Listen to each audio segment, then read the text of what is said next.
Hi, this is Scott Garibay, and today we're going to talk about Dungeons & Dragons 5th Edition, and we're going to talk about the hierarchy of canon in Dungeons & Dragons 5th Edition, specifically just from the very narrow view of non-player characters and how canon they are based on what their source is, right, and what their hierarchy is.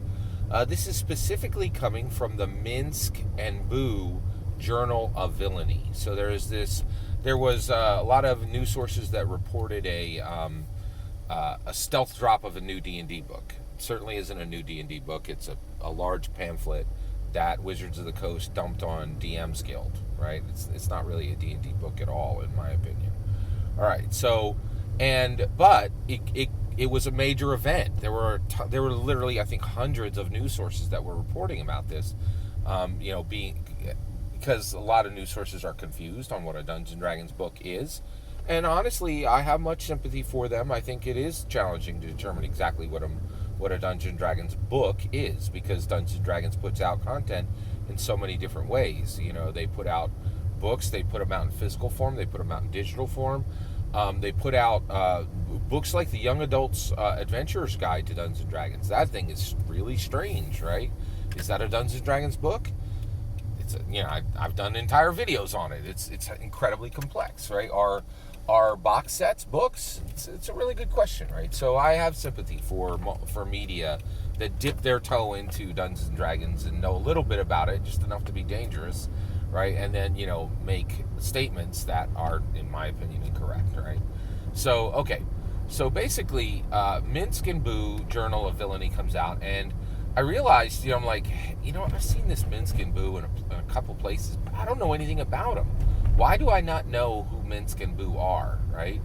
And so I was like, so I went to find out, right? So first I went to YouTube, and I watched 2 videos and still had no idea who Minsc and Boo were, right? And I'm like, ugh. And so I'm just going to give you a little bit of my opinion here. Wikipedia is incredibly valuable. If you want a real answer, real fast, and you want it to be probabilistically correct, nothing beats Wikipedia. And I went to Wikipedia, and Wikipedia answered my question. Who the heck are Minsc and Boo, right? Well, Minsc and Boo, Minsc is a Dungeons & Dragons non-player character. He's a ranger, and he has a familiar who is called Boo, who is a giant, a miniaturized giant space hamster, right?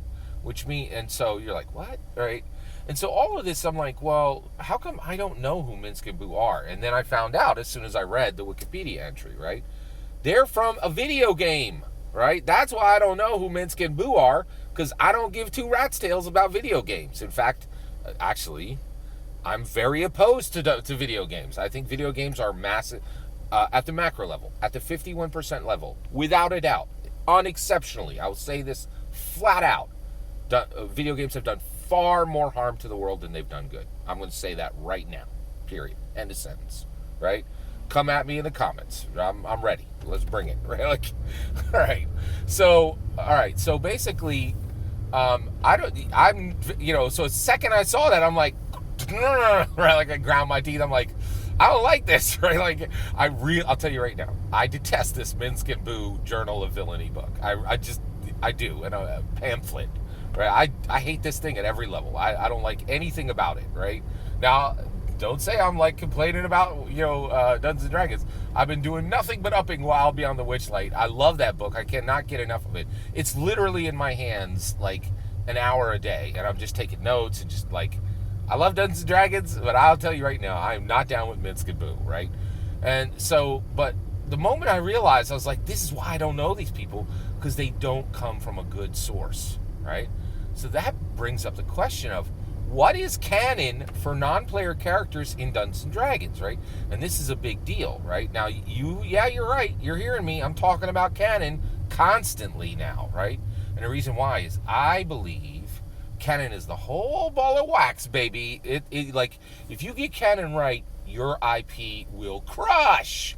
And if you get IP wrong, if you get canon wrong, your IP, your intellectual property, is going to suck, right? Like Marvel and DC, they're proof of this. All right, okay. So, specifically in the movies. All right.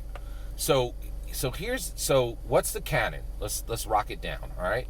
What is the highest level of non-player character canon in all of Dungeons and Dragons? I'm going to surprise you. Here goes. It is the 1980 Saturday morning cartoon. Those characters are more famous than any Dungeons and Dragons character in history.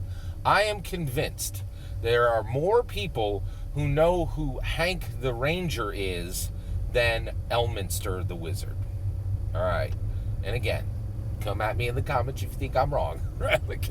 All right. So, but and so basically, the other thing is, I also think, of course, I believe Dungeons and Dragons is not a game; it's a life path, right?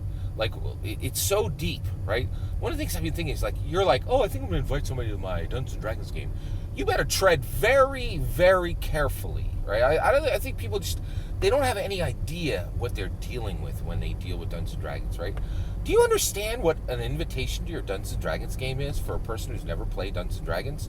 You're saying, hey, I don't want you to be one person anymore. I want to split you into multiple identities, and you could choose which one will take up your mind, your heart, and your soul space, and you will now sunder yourself into multiple identities. Do you understand that that's what an invitation to a Dungeons & Dragons game is? It ain't Chutes and Ladders, right? For the love of goodness, take your blinders off. This ain't a game, right? Like, there's a word for people who contain different multiple identities within themselves on the medical side, right? In 1974, Gary Gygax said, I'm going to take this to the world, right? Like, yeah, right? Like, you have got to put you got to be worse than a horse, right? Like, with blinders on to think that Dungeons & Dragons is a game.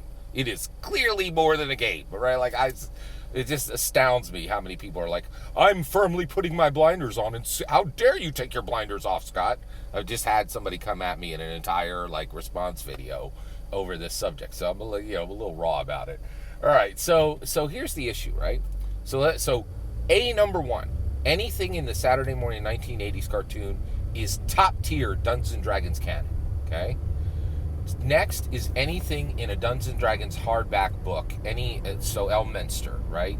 Mordenkainen, right? Tasha. These are all non-player characters that were introduced in Dungeons & Dragons core, adventure, utility, rule, setting books, right? That's the second tier, right? It's the second most important canon in all of Dungeons & Dragons. Right? Below that, I would say, is anything that ever came out of Dungeons & Dragons novels, officially printed novels. Below that is anything you create as a dungeon master, okay? Below that is anything any official dungeon player creates, okay? Below that is, by the way, I would put anything in a Dungeons & Dragons comic book up with the novels, right? Below that, all the way below a specific single table dungeon player, I would put any nonsense video game Dungeons & Dragons material. The worst, bottom of the barrel, junk juice, non-material that you can. So Minsc and Boo, not impressed. Do not want, right? I seriously, I really think Dungeons & Dragons is beyond, we just don't. Dungeons & Dragons has the smartest, most charismatic, most confident people in the world playing it. We don't need the video game crowd. We truly do not, right? If you're a D&D player and you play Dungeons & Dragons, whatever. It's okay. I'm not saying. My point is, it's like owning a cat. It doesn't help, right? It just, that could be an aspect of your humanity. Just don't hold it up and be proud of it, right? I don't think anybody should be proud of being a video game player, personally, right? There's just, I really feel like video games at the macro level, at the 51%, do more harm than good, without a doubt, right? So that's my hierarchy. That's where, and basically, if you're in the 80s cartoon, you're number one NPC gold content, right? If you come out of a video game, you are less important than Sheila's, than Sarah's non-player character, her player character that she, then used as a non-player character in another game. That's my take. I'd love to hear your thoughts. Let me know in the comments below. Please consider liking and subscribing. And I wish you a very happy millennium.